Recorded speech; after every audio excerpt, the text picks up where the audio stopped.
Welcome to the Rev Engine podcast, where we help B2B CEOs and revenue leaders get clarity on how to align sales and marketing, build a high-performing revenue engine, and accelerate revenue growth for their organizations. I'm your host, Jeff Davis, author of award-winning book Create Togetherness and founder of Rev Engine.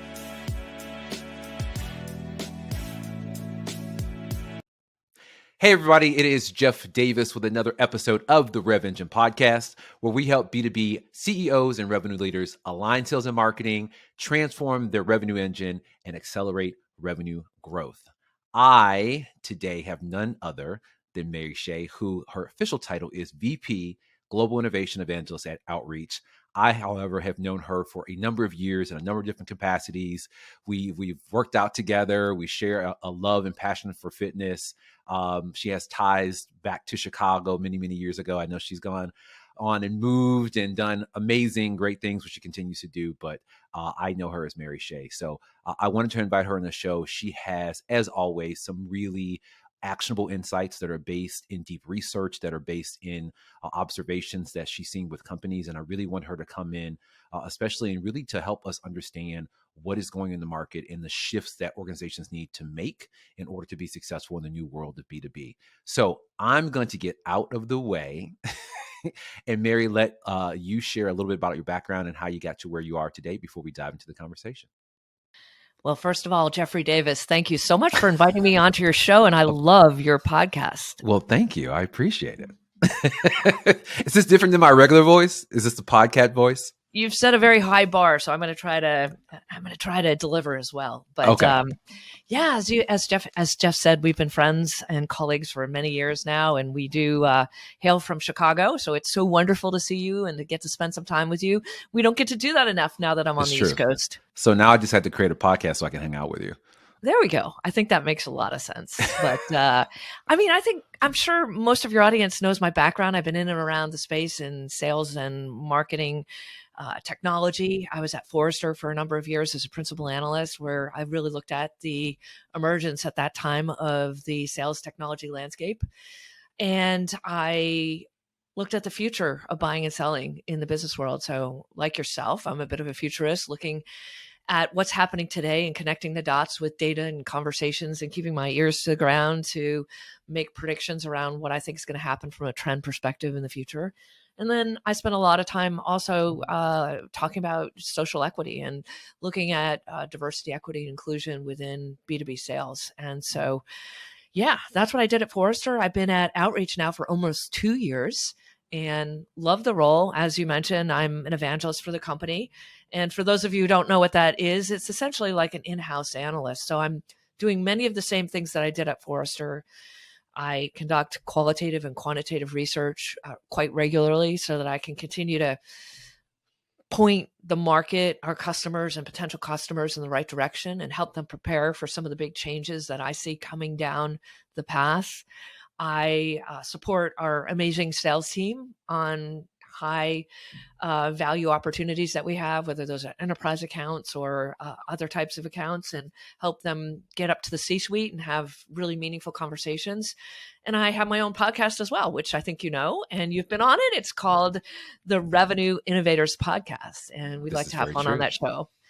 So those are the few things I do. But you know what I love to do is help companies be successful, whether that's working with an individual executive in the C-suite, helping them see some of the opportunities and take advantage of some of the white space that's out there, helping them to figure out how to bring marketing and sales closer together. I know that's a real passion of yours. And then, you know, how to think about the sales tech stack. Sometimes it's really overwhelming, and I'm sure we'll get into that at some point or another. So, I just love helping companies and helping executives reach their full potential.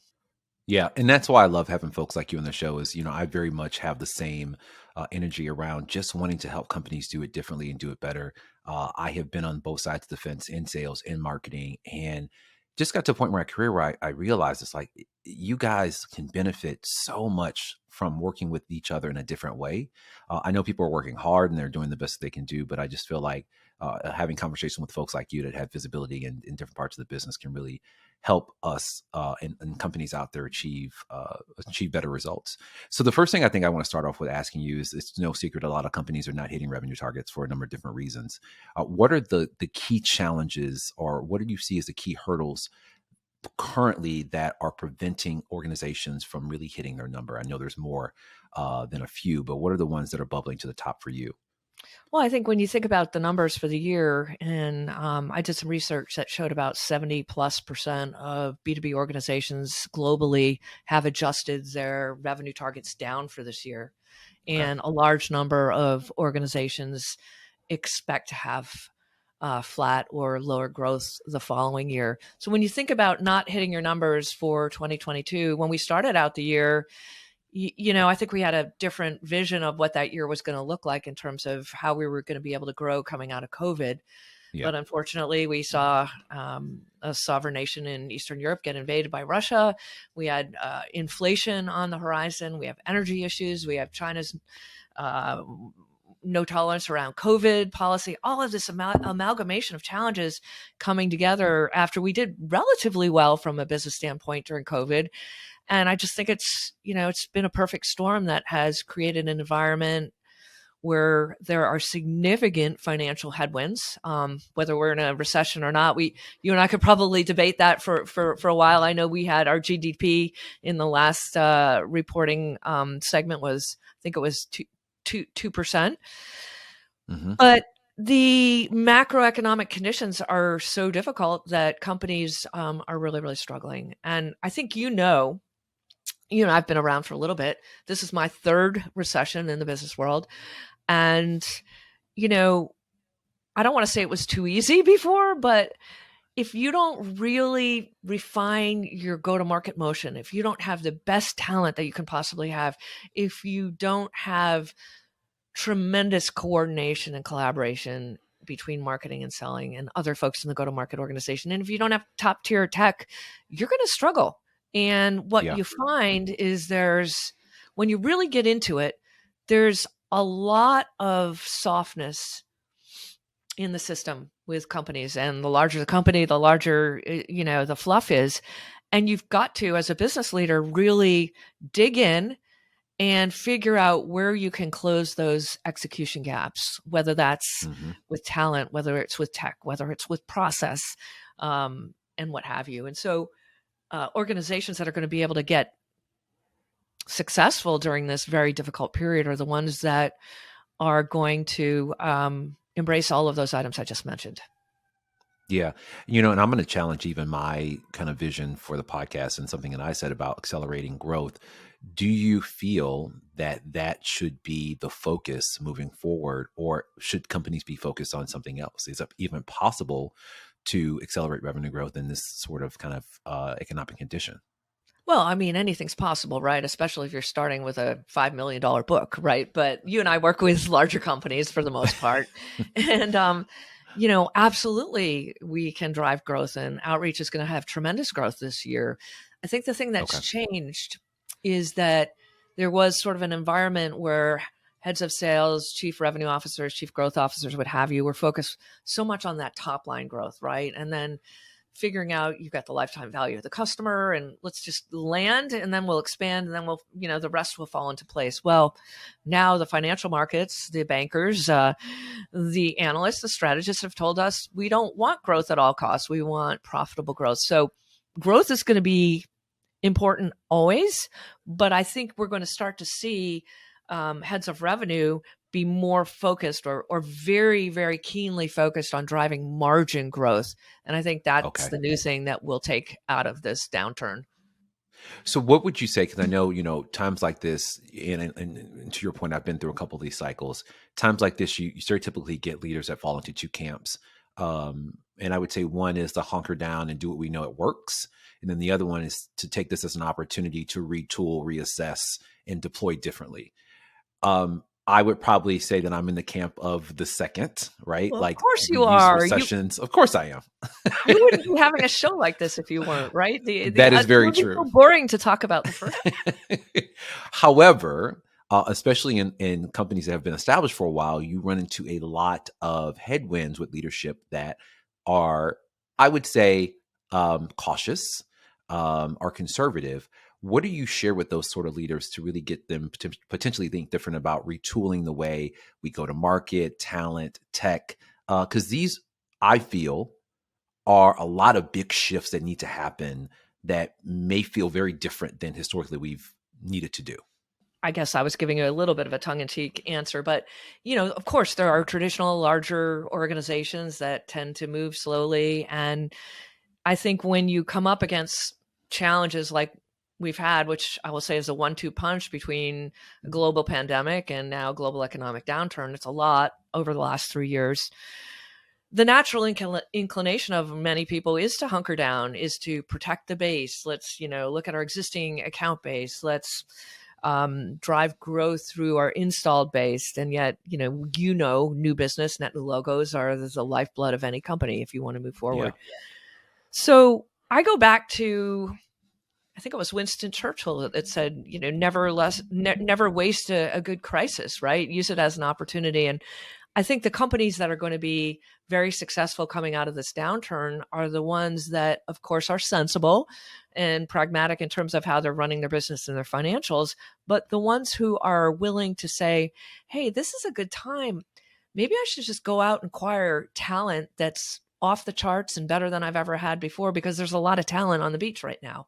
Yeah. So let's use it as a good time to acquire talent. There's a Chicago-based company that I sit on the board of, really well, MediaFly. Carson Conan is the CEO and co-founder there. Well, he's gone out and made 5 or 6 acquisitions. Do I personally have the stomach for that? And worrying about payroll? No, but he's been able to make some pretty exciting acquisitions that I think put MediaFly in a really interesting position when we all come out of this downturn. So I really think it's an opportunity to take a step back, revisit your talent strategies, look at your processes. Can you make process improvements? How are you motivating your sales force? And can you embrace new technologies with embedded AI and automation that can drive massive efficiencies into the business while allowing you to gain the insights that you can gain from machine learning algorithms running continuously against a massive and growing data set. So I think of the last recession, I think it was 2008, 2009, whatever the exact dates were, but the companies like Airbnb, what were all the other disruptors that were founded then? Uber, a bunch of others now, still questionable whether or not they're hitting their margin growth and still some of those companies, not the ones I mentioned necessarily, are struggling. To Spotify's another one, how do we make the business model work? But in these challenging times, you're going to find the emergence of all kinds of disruptive companies and opportunities. And I think if you just hunker down and wait for the storm to blow over, you're going to find yourself coming out of this, whenever it is, 18, 20 months, in a position where you could get passed by other companies that have been embracing innovation during this really difficult time. Yeah, I think, for me and those listening, most of which are senior leaders, may have been through more cycles and maybe us put together. But I think more than anything, like, things are moving faster and accelerating. And so the risk of staying still nowadays versus 2 decades ago, even a decade ago, is very different. Like, you could have played catch up, right? But I think nowadays, if you don't do something, when we do come out of this, you're going to be so far behind that it's going to be very, very difficult to even get caught up where you're even at table stakes. It's just different. Yeah, it's really different. I think part of the difference is that, again, data is, sort of the golden mean here. Like, if you do embrace some of these new technologies and new processes, and you're out there capturing rich data sets from not only your employee base, but your buyer and prospect community, your customer and prospect community, you're going to be so far ahead of these companies that didn't make those investments in terms of your ability to derive insights from big data, that these other companies are just going to be, they're going to be playing in a different ballpark than the innovators are. Yeah. So I was actually digging into some of your work, as I very often do, which I suggest others do as well. And you talk about this concept called the agile organization. And so the word agile has come up a lot recently in a number of different industries and organizations. And obviously there's the traditional agile that came out of like software development, but I think the way in which we use agile now, talking about organizations, is a little bit different. Can you share with those that are listening, what do you mean by the agile organization, and kind of talk about like what that work was born out of, and how an organization can determine whether or not it's right for them? Yeah, in fact, you've caught me at really perfect timing because I just banged out a really rough draft of an article and book I hope to publish in the not too distant future. And I know you're a Inside published author. information on the podcast. You're a published author, so maybe you can give me a few tips and introduce me to your publisher, what have you. But I think I'm onto something, and how I'm thinking about it, and what I'm calling this article right now, is the rise of the agile, efficient organization. So not only are we Okay. hearing agility, but we're also hearing efficiency. Almost every conversation I have, there's an element of talking about efficiency because that's the only way you're going to get profitable growth in this type of environment. So I believe this agile, efficient organization is on the rise. I believe there's a relatively new role that we will see in organizations. It's called the Chief Growth Officer. And in this vision that I have, this shootout between your CMO and your CRO has already happened. It's been won, and one exec is going to run all of your growth across the organization. And it's so simple and makes so much sense because it's really mapped to how buyers want to buy and how buyers are buying. So, Okay.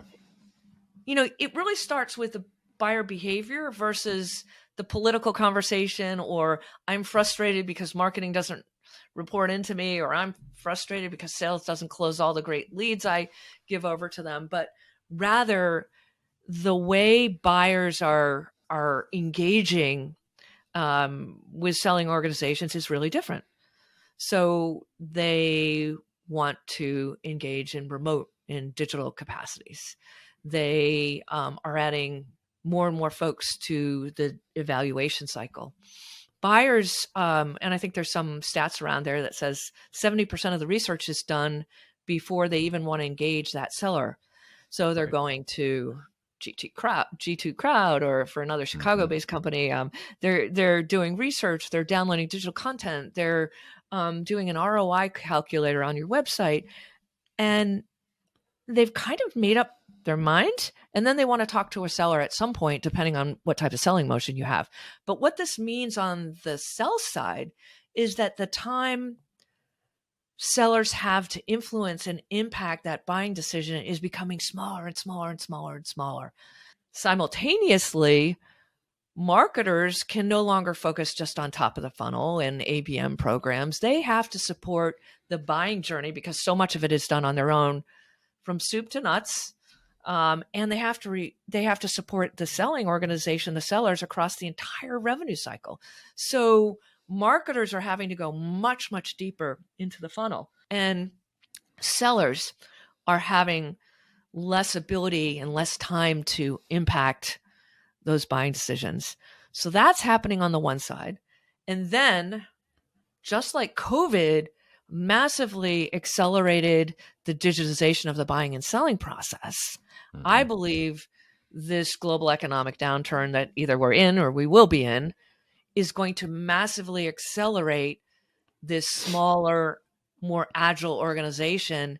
Um, you're seeing rifts across the board, right? And it's sad, it's difficult to see, but sometimes during these difficult economic environments, you're seeing a culling, right? It's just sort of less and less people. So organizations are going to have way less direct salespeople, but those salespeople are going to be armed and enabled with technology like Outreach's sales execution platform and others that will Hmm. allow them to deliver the type of productivity that we've never seen before, Jeff.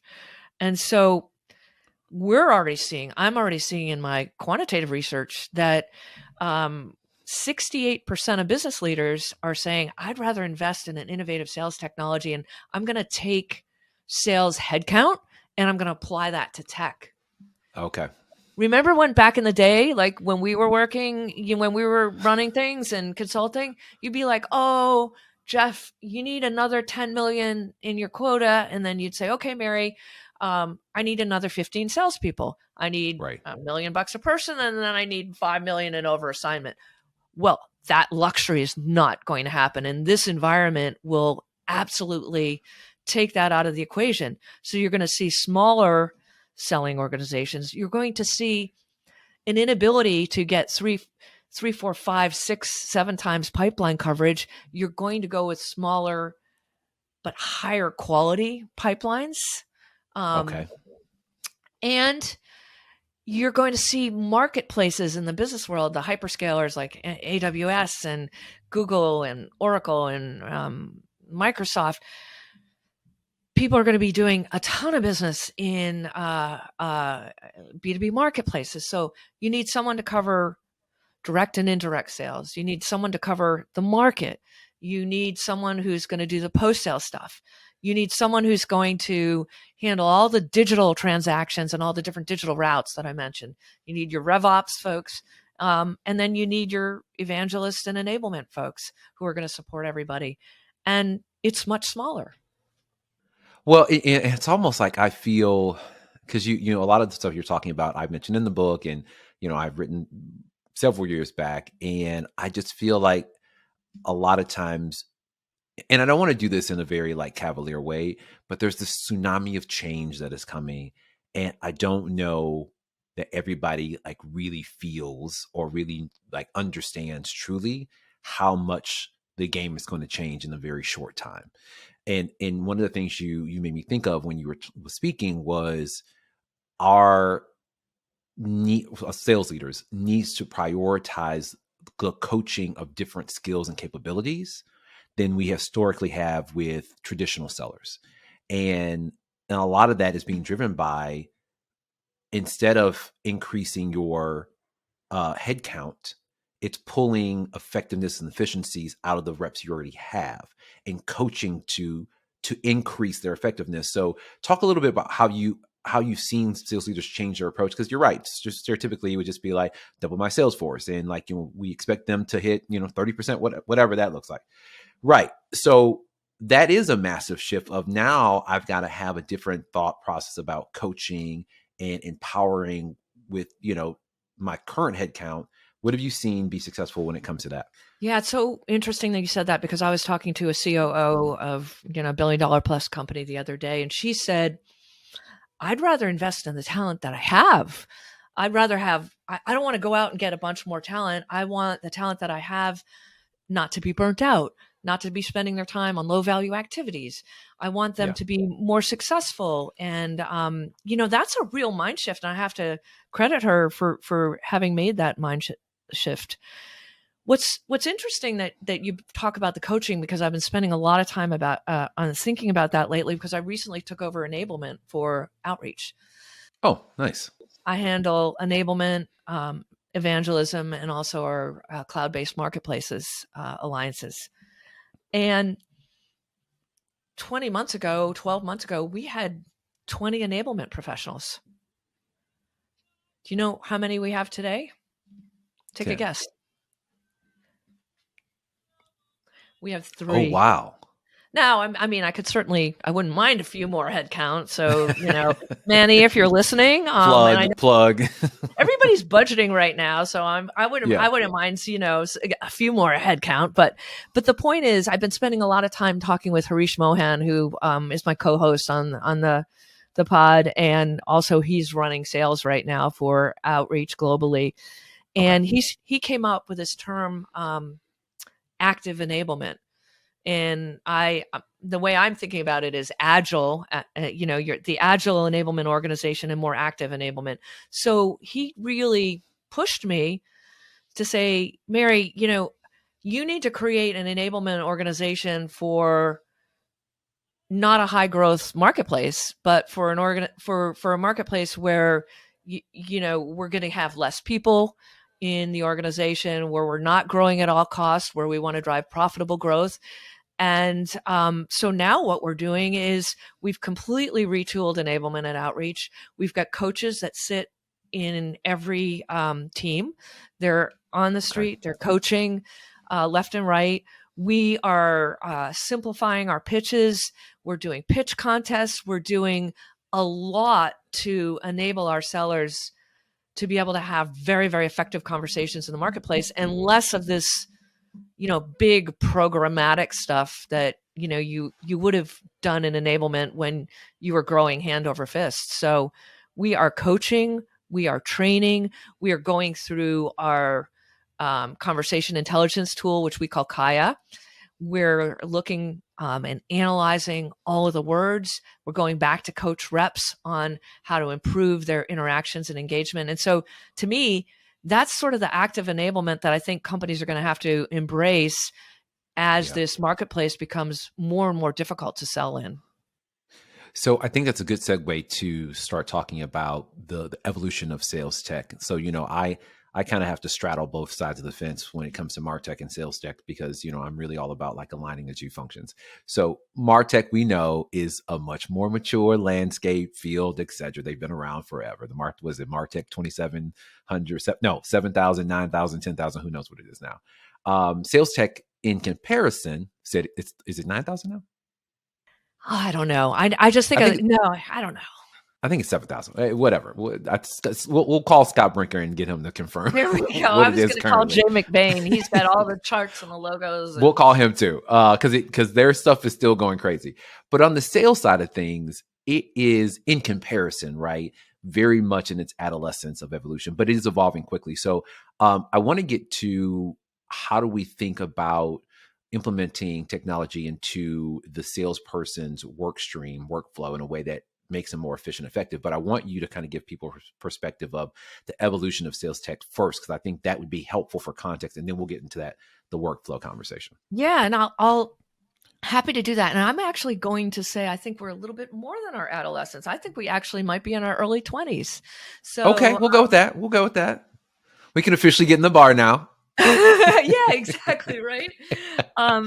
No, but just to back up, when you think about the sales tech landscape, and I really think about that being non-CRM type of tech, right? Because Benioff brought CRM to the cloud. I think it was, when was that? 2009, right? And something like that. Oh, some smart ass will call me up and tell me I was wrong, but that's okay. But anyway, at that time, CRM was really the only game in town when you thought about sales tech and what salespeople needed. And of course, Salesforce has an amazing sales and marketing channel, and they buy and acquire other companies and then just drive adoption through their massive channel. But the true sales technology landscape, in my mind, was born around 2015. And the way I target that date is that's where you start to see the money flow.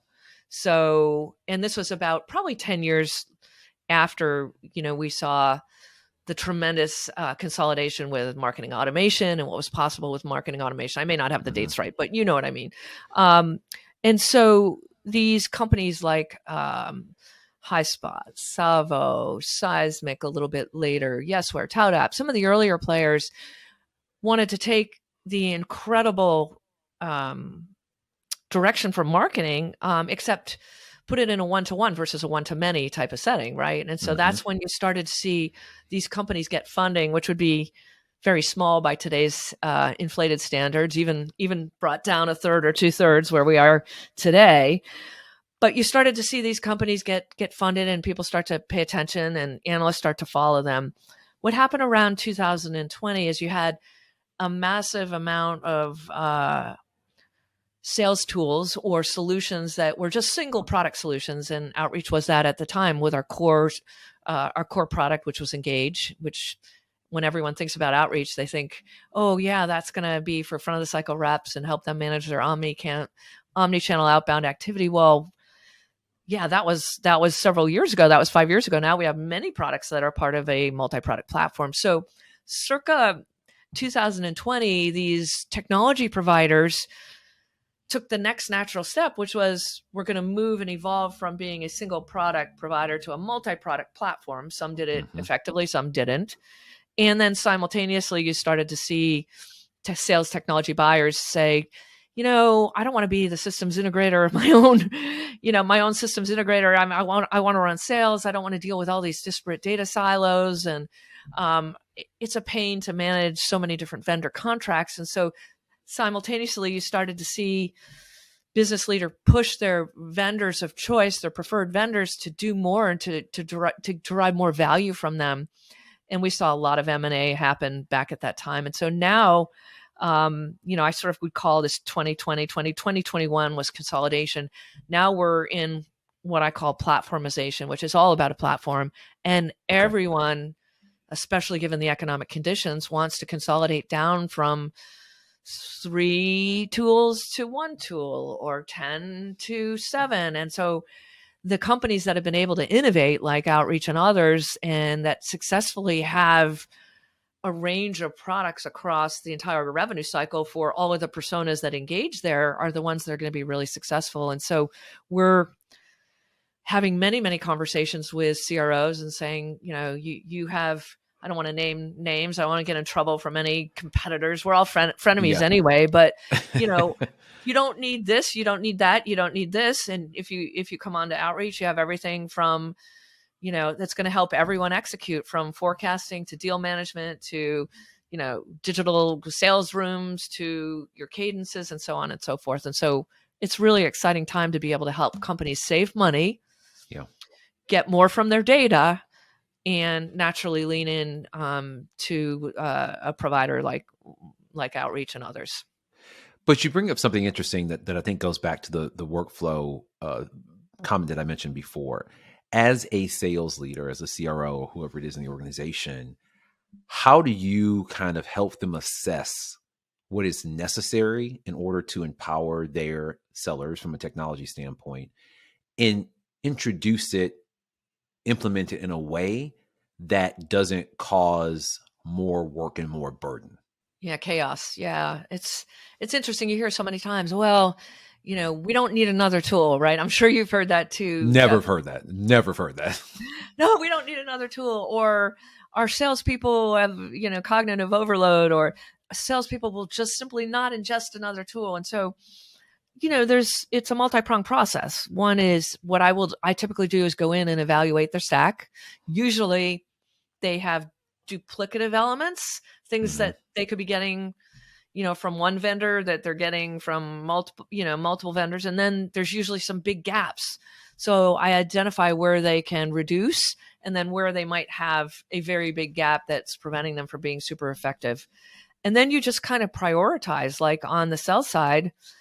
In this environment, I would prioritize a sales readiness platform, something like, an Allego or a MindTickle or some of those other companies that are providing you with the ability to do continuous coaching, asynchronously or synchronously over video, and where you can go back and forth with your manager, and your manager can write notes and, send it back. Jeff, next time you do the pitch, focus on this or lose this, or, you say, I think too much or whatever it is. And so investing in tools that are going to help raise the effectiveness and the talent level of your sales team, I think is pretty important right now.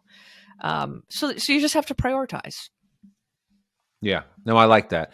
And then the other thing I think we need to make a good point on is ensuring that, and I've seen this go awry in several organizations where the tech is being put on salespeople versus being, and I don't know the right word, but being introduced to help them be more efficient, effective, right? Though that feels very different.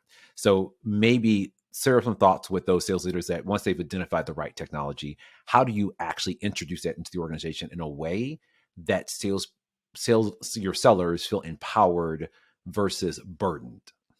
Well, I think we can start by assessing blame where it belongs, Jeff, and that's on the CRM providers. So I'm going to blame Salesforce and Microsoft and SAP and saying, people and IT folks would buy CRM and then you'd push it on the salesperson, and the salesperson realizes this has nothing to do with my workflows, my day-to-day activities. This is like an activity management tool, pipeline management tool. This is for my manager. Uh-huh. This is for our back office people. Like, why do I even want to do this? And salespeople got for, decades, well, a decade plus at least, right? Yeah. CRM pushed on them and they derive zero value from it. So number one, salespeople have some legacy baggage that they're often bringing to that sales technology conversation. And thank you, SAP, Salesforce, and Microsoft for that. So that being said, PTSD a little bit. I know, right? And then, when I was a CRO, I'd be like, okay, we're having Salesforce Fridays, and I'd be like giving spiffs and sending out money. And it was just basically data entry for me, because I couldn't go talk to the CEO on Monday if I didn't have the right data. But there's no value for sellers. So I think number one is understanding that there is some PTSD that your sellers probably experience from the CRM science experiment.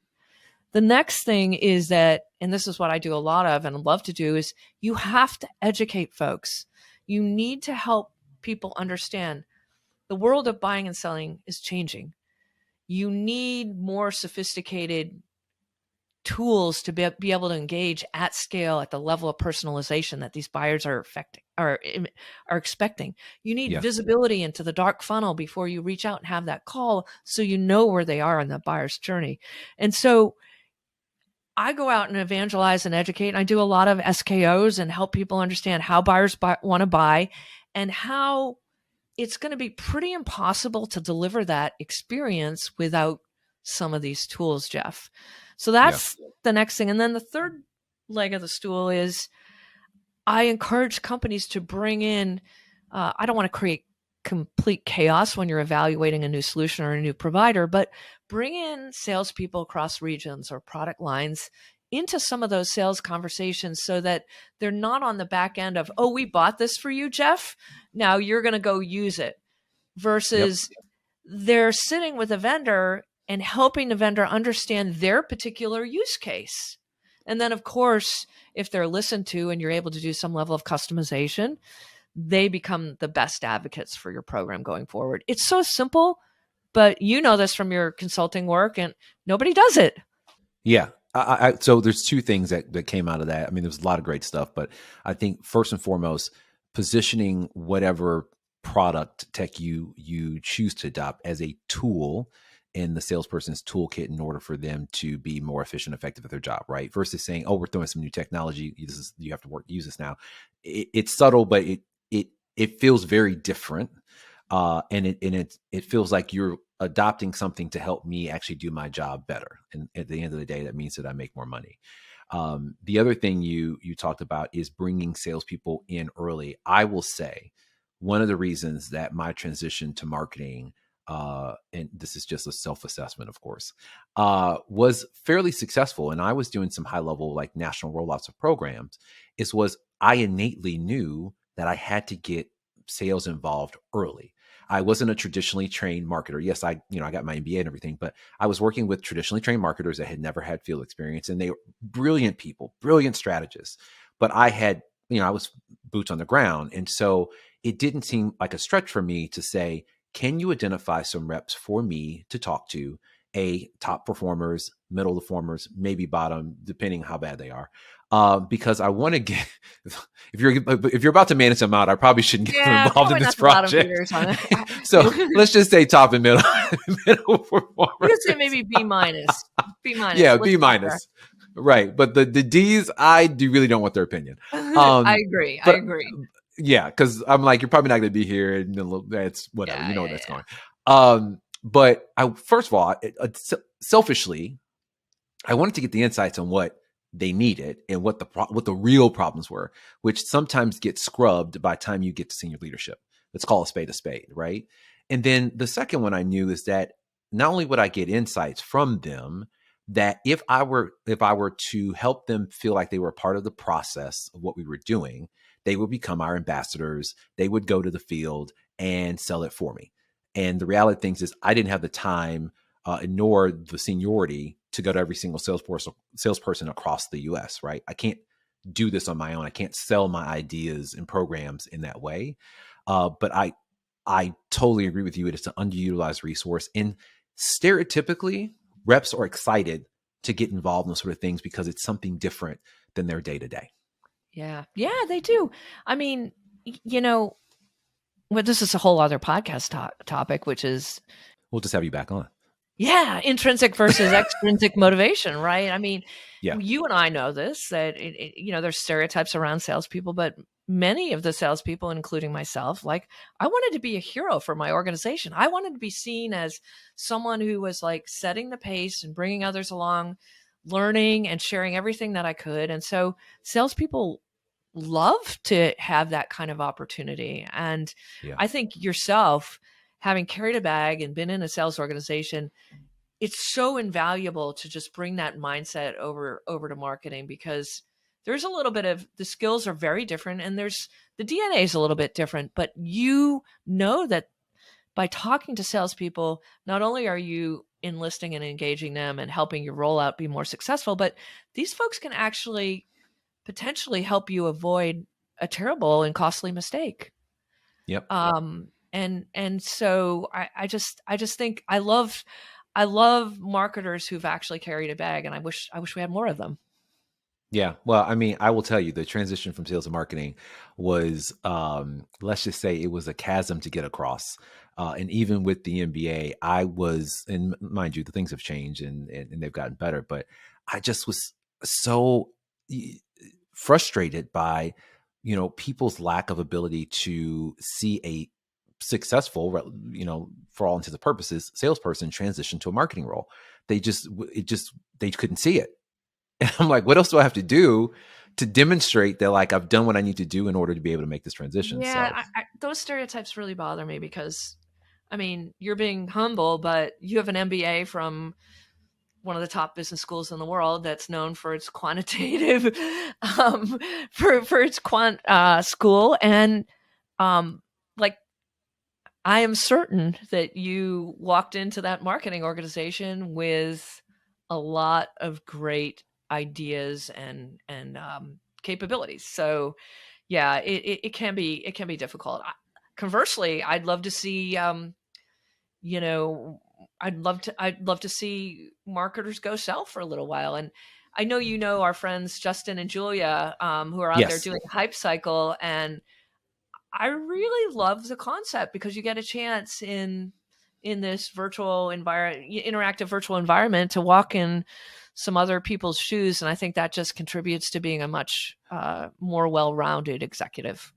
yeah. If I were running a marketing organization, I definitely would require my marketers to at least be at a minimum be on some sales rides or on the phone with our sales folks to understand and feel what is really going on. And if nothing else, if they're going to get into a leadership role, and some organizations actually require their marketers to go out, especially senior leaders, marketing leaders, to go out and sell for a while. But if nothing else, you need to be out on a field ride, maybe taking a short secondment internship in the field, because it actually makes you a better marketer. It really, really does. Like, it's a very different skill set, and no one expects you to go out and become the number one top salesperson. But just doing that, I think, facing rejection, trying to articulate yourself in a non-marketing speak way, because you can't talk to customers like that. It doesn't No, work. you can't. And I've seen people try to do it. Right. It's like, you can't talk to customers like that. That works on copy, but it doesn't work with real humans. Oh, it's so So funny. yeah, you don't learn that until you're out there. Sorry, go ahead. Yeah, I mean, I know we probably have to wrap up, because we've been going on Yeah. and on, but I did want to say that, as we, circling back to my agile, efficient organization, where you've got the growth exec instead of marketing and sales, um, I'm also seeing organizations experiment with pods. So if you've got enterprise sales team, you're actually creating a pod of people. It could be an SDR, an AE who's ultimately in charge of the account, marketer who's in working on that account. And I do think you're going to start to see marketers collaborating much more on opportunity level collaboration that isn't just ABM, Yeah. but ways of working together. And I think we'll see more of that in this agile organization. And I think we'll also start to see some more exciting and interesting variable compensation that has much more to do with high quality pipeline later in that pipeline and transactions versus MQLs, which again, Yeah. whole other conversation. Do they even matter anymore? Yeah. So one last thing before we close out, because I know you got to go. You're a busy woman. RevOps, really high level.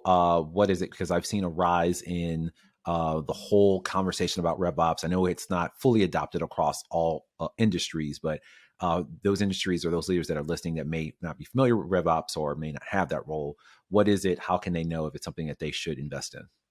Well, you can't afford not to invest in it, Jeff, particularly for so many of the reasons that we've talked about here today, which is buying and selling in the business world is completely different today than it was 10 years ago or 5 years or 7 years ago. If I were to take on another chief revenue officer role, and don't hold me to this, I might do it someday, who knows? Never say never.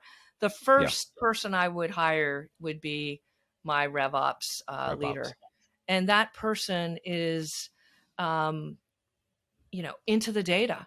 So using technology and data to drive continuous insights for the go-to-market organization and specifically to your top growth officer on how to maximize every opportunity that you have out there at a territory, company, and opportunity level. So again, whole other show, but it is definitely one of the most important roles within the whole go-to-market organization.